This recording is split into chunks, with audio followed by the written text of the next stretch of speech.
Halo, perkenalkan nama saya Indah Wulandari Anggraini dari Prodi Akuntansi Reguler Sore, Universitas Pancasakti Bekasi. Kali ini saya akan menyampaikan tentang materi yaitu teori akuntansi, dosen pengampu yaitu Ibu Marintan Berliana Simbolon, SE, AK, CA, MAK. Teori akuntansi. Teori akuntansi adalah bentuk pengertian yang digunakan untuk menunjukkan spekulasi, metodologi, dan bentuk kerangka kerja, serta mempelajari bentuk pelaporan keuangan. Teori akuntansi juga membahas tentang bagaimana bentuk prinsip pelaporan keuangan tersebut diterapkan dalam industri yang berkaitan dengan akuntansi. Teori ini pada dasarnya digunakan sebagai kajian untuk memahami pelaporan keuangan dan bagaimana perusahaan atau lembaga menyampaikan laporan tersebut menggunakan cara dan strategi yang tepat.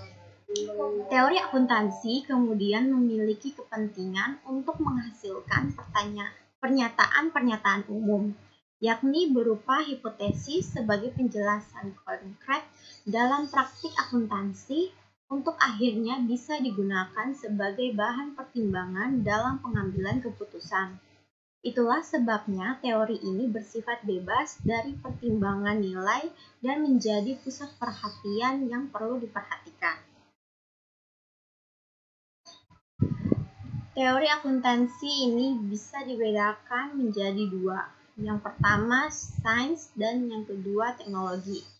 Sains, jika kajian ilmu akuntansi dipandang sebagai kacamata sains, maka akuntansi bertujuan untuk mendapatkan kebenaran atau bentuk validitas dari suatu hasil untuk menjelaskan fenomena akuntansi yang terjadi dengan menggunakan metode ilmiah yang tepat.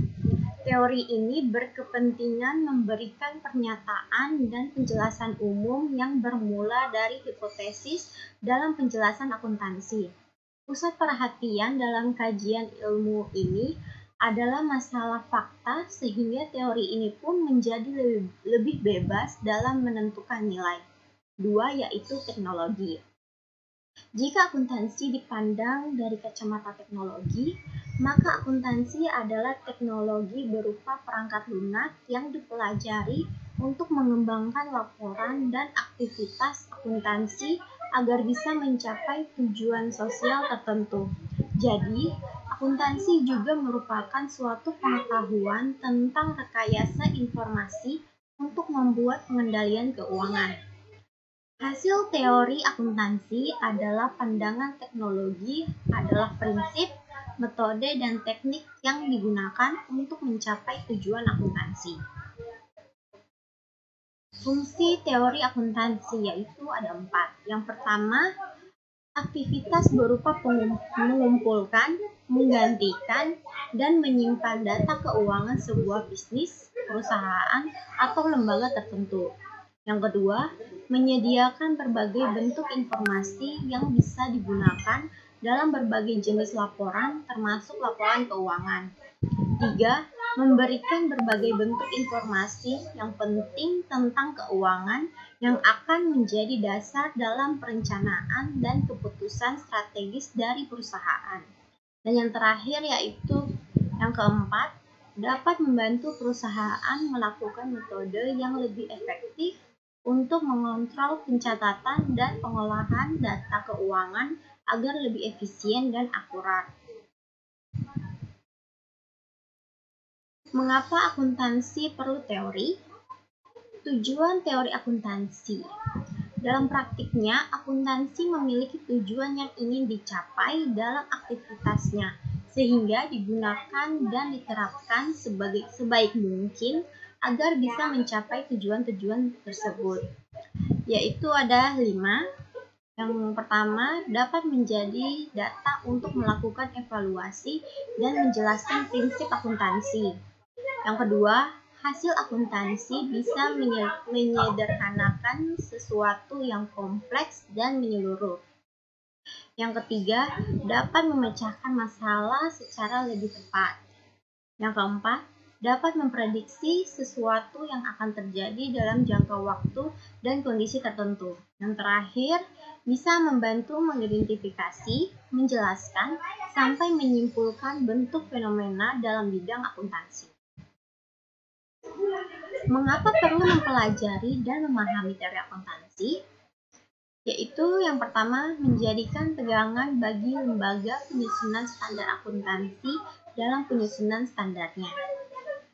Memberikan kerangka rujukan untuk menyelesaikan masalah akuntansi dalam hal tidak adanya standar resmi, menentukan batas dalam hal melakukan judgement dalam penyusunan laporan keuangan, meningkatkan pemahaman dan keyakinan pembaca laporan terhadap informasi yang disajikan laporan keuangan, meningkatkan kualitas laporan yang dapat diperbandingkan, memberikan kerangka rujukan sebagai dasar untuk menilai prosedur dan praktik akuntansi, memberikan pedoman terhadap praktik dan prosedur akuntansi yang baru.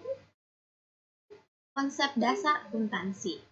Konsep dasar akuntansi adalah serangkaian aturan dasar yang digunakan dalam penyusunan laporan keuangan. Akuntansi mengandalkan konsep-konsep dasar ini agar laporan keuangan yang disusun bisa menghasilkan informasi yang akurat dan relevan. Informasi akuntansi yang berkualitas tentunya bisa dimanfaatkan secara efektif oleh pihak-pihak yang membutuhkan untuk membuat keputusan terbaik. Konsep akuntansi merupakan asumsi dasar yang menjadi pedoman dalam penyusunan laporan keuangan. Konsep-konsep dasar akuntansi yang diakui para ahli yaitu ada 6. Yang pertama yaitu konsep unit moneter atau monetary unit assumption. Konsep untuk moneter mengharuskan setiap transaksi yang tercatat di laporan keuangan bisa dinyatakan dalam satuan uang. Adapun pencatatan dalam satuan uang ini dilakukan untuk memudahkan pengguna mencerna informasi transaksi bisnis yang terhimpun di laporan keuangan. Yang kedua yaitu konsep kesatuan usaha atau economic entity assumption. Konsep akuntansi kedua adalah konsep kesatuan usaha. Konsep ini mengharuskan catatan antara transaksi perusahaan dan transaksi pemilik perusahaan dipisahkan. Dan yang ketiga yaitu konsep periode akuntansi atau time period assumption. Konsep dasar akuntansi berikutnya adalah konsep periode akuntansi.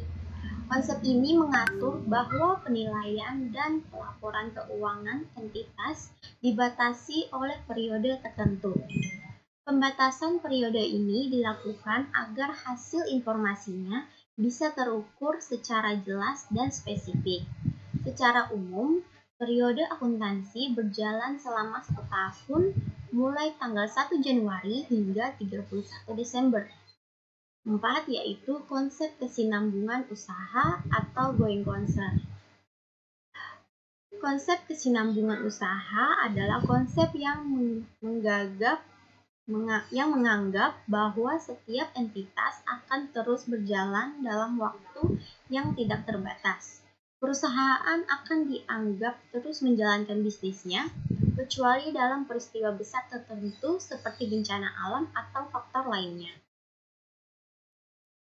Yang kelima yaitu konsep biaya atau cost concept.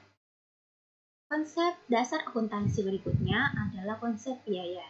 Konsep biaya digunakan untuk menentukan nilai tukar atau biaya suatu aset. Triana Zuhrotun Aulia dan kawan-kawan dalam konsep dan implementasi akuntansi komprehensif tahun 2021 menyebut bahwa konsep biaya ini berjalan seiringan dengan prinsip akuntansi biaya historis. Prinsip tersebut mengharuskan biaya aset dicatat sesuai dengan biaya saat perolehannya. Dan yang keenam yaitu konsep materialitas atau materiality concept. Konsep ini mengakui adanya pengukuran dan pencatatan informasi akuntansi secara material atau bernilai nominal dan bisa dijual. Sebaliknya, aset yang tidak material atau tidak bernilai tidak perlu diakui. Perekayasaan standar akuntansi.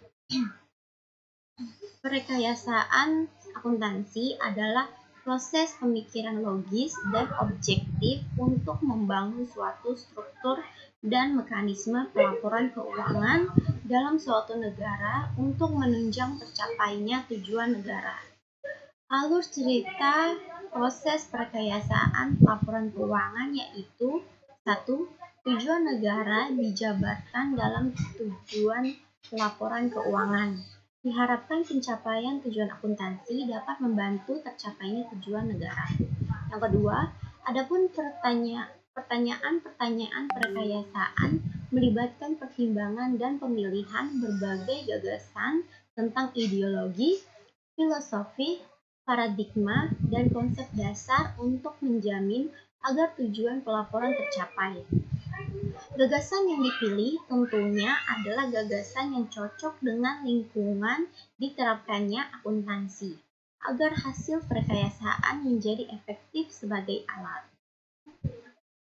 3. Konsep yang dijalankan harus sesuai dengan standar akuntansi dan acuan lainnya sehingga membentuk prinsip akuntansi berterima umum atau PABU. 4.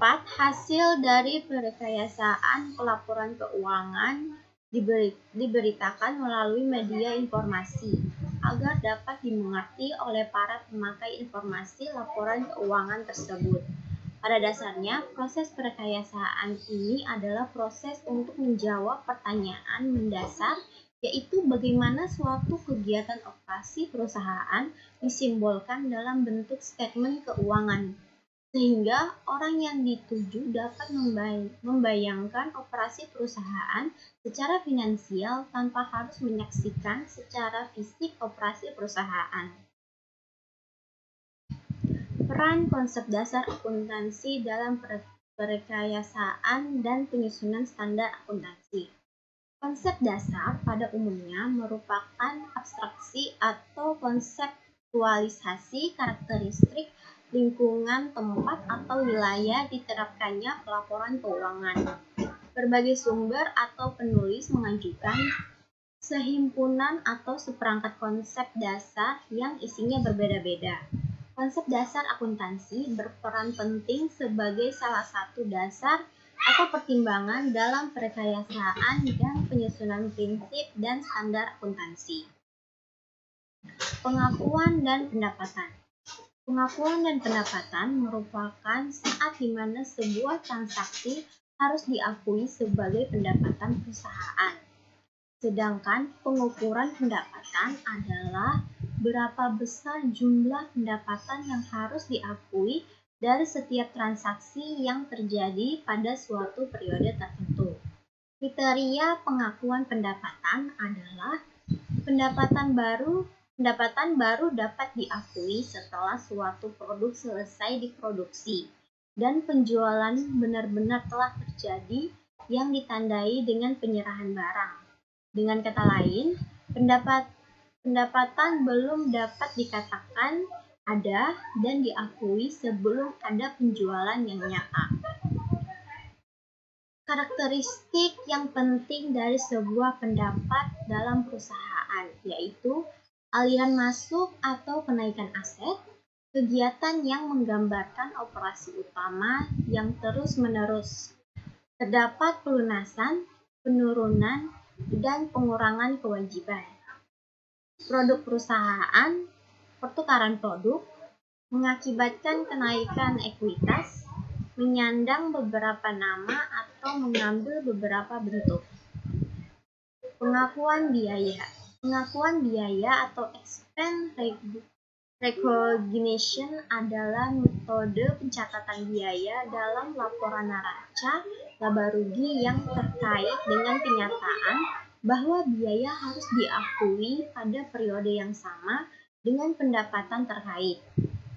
Dalam pencatatan sebuah pengakuan biaya, jika kita berbicara tentang aset jangka panjang atau seperti peralatan atau properti yang digunakan dan konversi menjadi biaya, maka akan memerlukan pemindahan aset dari neraca ke laporan laba rugi.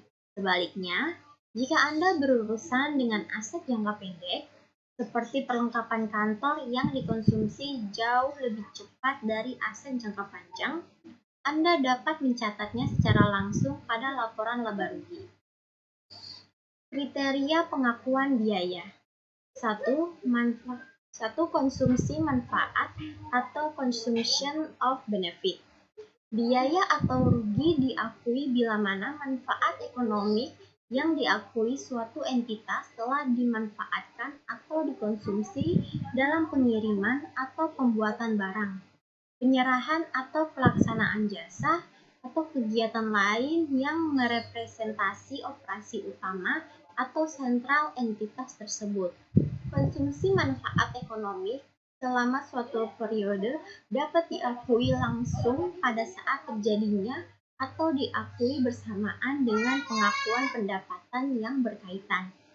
Berbagai jenis atau pos biaya menghendaki cara pengakuan yang berbeda, yaitu A. Beberapa pos biaya, seperti kos barang terjual, dibandingkan dengan pendapatan yang terkait. Meretia diakui pada saat atau periode yang sama dengan pengakuan pendapatan yang dihasilkan langsung atau bersama dari transaksi atau kejadian lain yang sama dengan yang menimbulkan biaya. B. Banyak pos biaya seperti gaji staf penjualan dan administratif. Di akhir selama periode pada saat kas dibayarkan atau kewajiban terjadi untuk barang dan jasa yang dimanfaatkan atau dikonsumsi bersamaan dengan pemerolehan atau segera setelah itu. Yang C.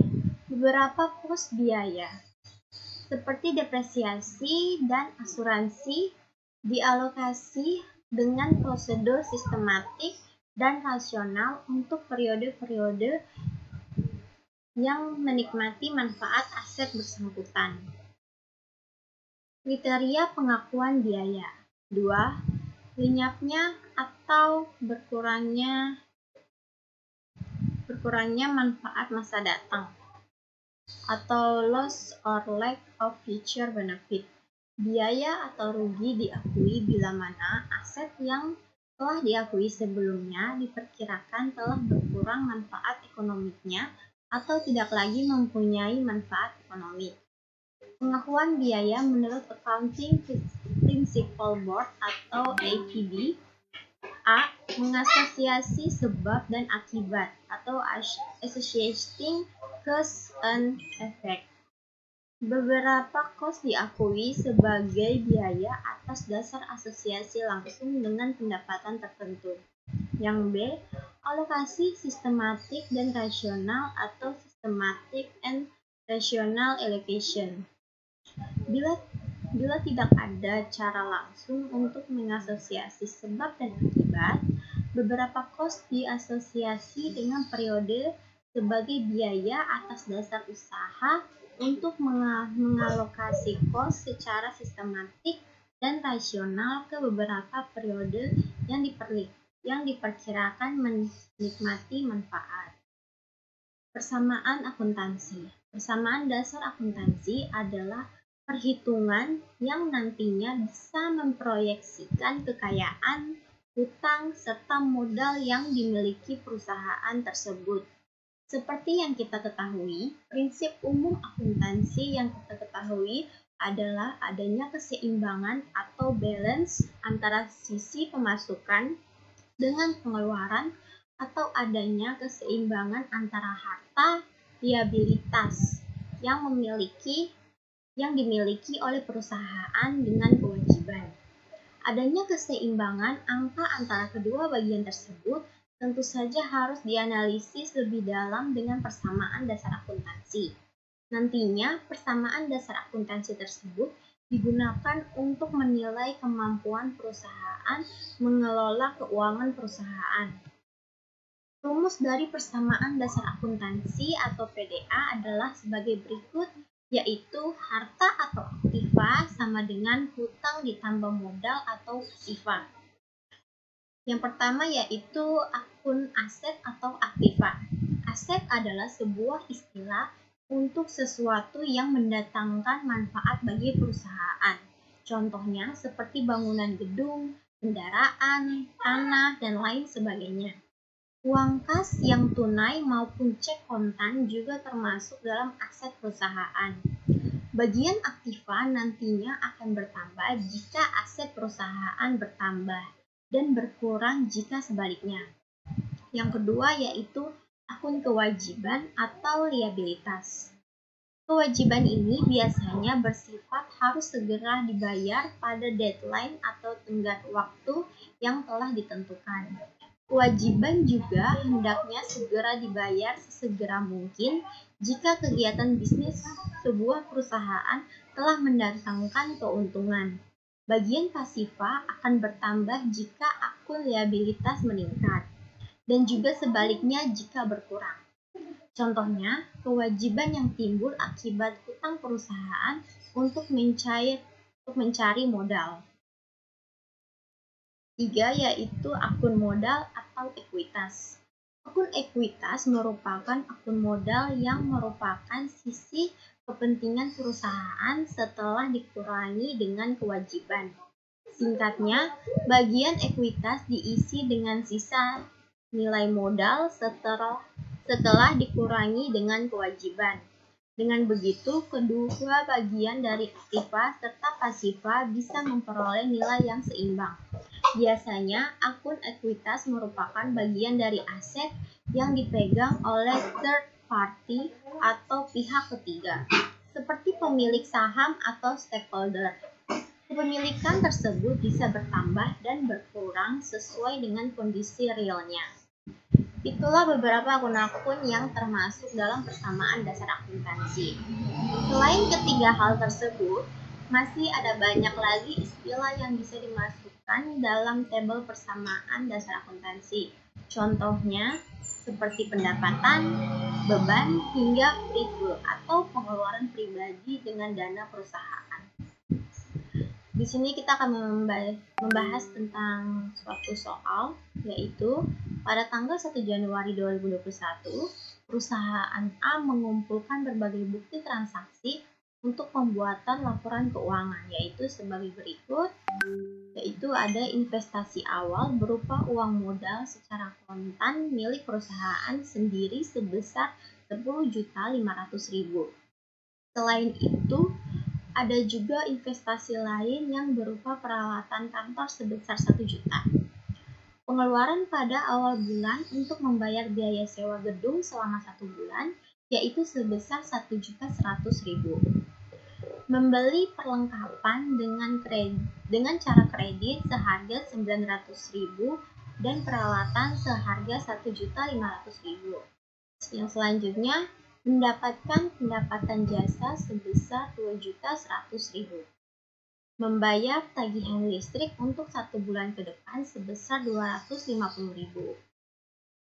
Selanjutnya, pemilik perusahaan A mengeluarkan dana sebesar 200.000 untuk pengeluaran pribadi. Mendapatkan pendapatan sebesar 1.250.000. Adanya pembayaran akhir sebesar 70.000. Pembayaran gaji karyawan sebesar 2.500.000. Pendapatan penghasilan sebesar 3 juta. Membayar rekening telepon sebesar 100.000, mendapatkan penghasilan sebesar 2.750.000. Pengeluaran pribadi perusahaan A sebesar 150.000. Dari adanya data seperti di atas, nantinya bisa dirumuskan tabel persamaan dasar akuntansi yang nantinya bisa menghasilkan hasil seimbang. Berikut ini tabel persamaan dasar akuntansi yang bisa Anda susun. Dari tabel yang ada, kita akan membahas dari tanggal 1 Januari, ada di kas sebesar 10.500.000, peralatan 1 juta, jadinya modal 11.500 untuk investasi awal. Tanggal 2 Januari, di kas 1.100.000, modal 1.100.000 untuk biaya sewa gedung. Selanjutnya di kas ada 9.400.000, di peralatan 1 juta, modal 10.400.000. Tanggal 3 Januari di perlengkapan ada 900.000, peralatan 1 juta, hutang usaha 1.900.000, modal 10.400.000 untuk beli perlengkapan kantor. Di kas ada 9.400.000, peralatan ada 900, perlengkapan 900, peralatan 2 juta, hutang usaha 1.900.000, modal 10.400.000. Tanggal 4 Januari di kas ada 2.100.000, modal 2.100.000 untuk pendapatan jasa. Di kas selanjutnya kas 11.500.000, perlengkapan 9 juta, peralatan 2 juta, hutang usaha 1.900.000, modal 12.500.000. Pada tanggal 5 Januari di kas 250.000, modal 250.000 yaitu untuk beban listrik. Di kas 11.250.000, peralatan 900, perlengkapan 900, peralatan 2 juta, hutang usaha 1.900.000, modal 12.250.000. Untuk tanggal 6 Januari yaitu kas 200.000, modal 200.000 untuk prive pemilik perusahaan. Kas 11.050.000,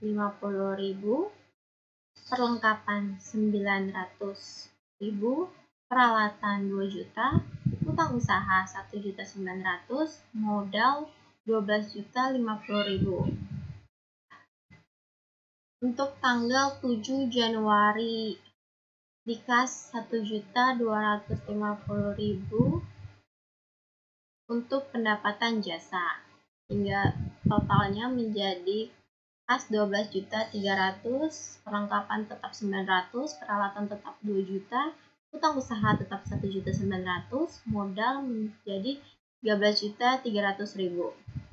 Untuk tanggal 8 Januari yaitu ada pengeluaran sebesar 70.000, yaitu untuk beban air, sehingga kas menjadi 12.230.000.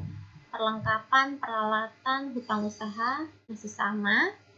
Dan untuk tanggal 9 Januari ada pengeluaran sebesar 3 juta yaitu untuk beban gaji, sehingga kas menjadi 9.230.000.